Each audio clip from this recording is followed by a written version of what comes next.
But this is an exciting day, very important hearing, and we do thank the witnesses for being with us today. We look forward to your testimony. All of you have had unique experiences in this area, and we know that your testimony will be quite valuable.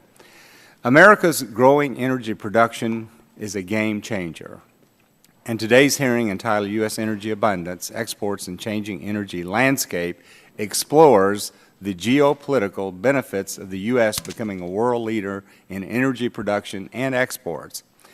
As we've discussed in previous hearings, America's energy abundance is creating employment opportunities and growth at a time when little else in the economy is going as well.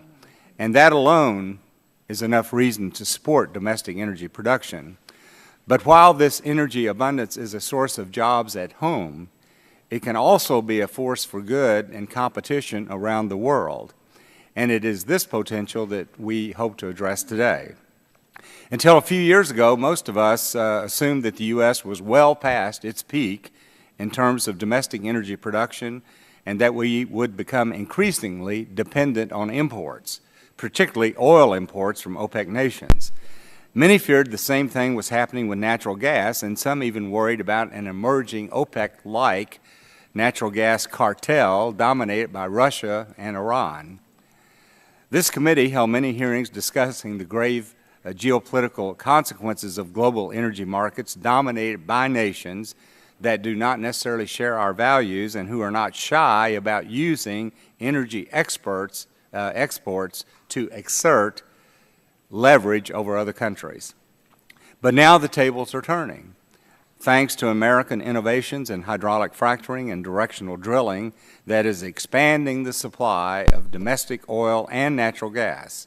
Instead of being beholden to energy exporting nations, we are fast becoming one ourselves. Perhaps nowhere is the reversal more stark than with natural gas. Debates about natural gas used to center around whether to permit facilities to import supplies of liquid natural gas from abroad to help make up for a dwindling domestic production.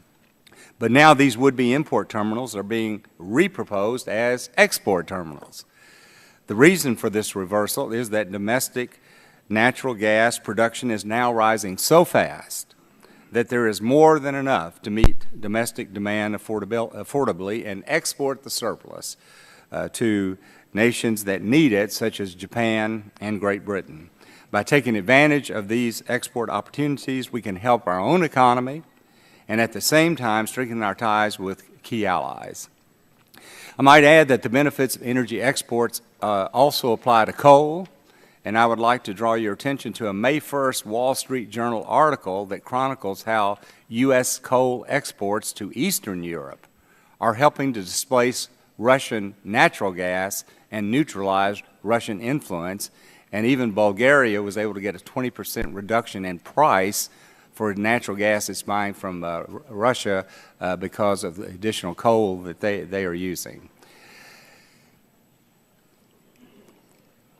Not only should we be focused, of course, on natural gas and oil and coal, but we need also to focus on pipelines, port facilities, and other infrastructure investments necessary to make full use of our energy abundance.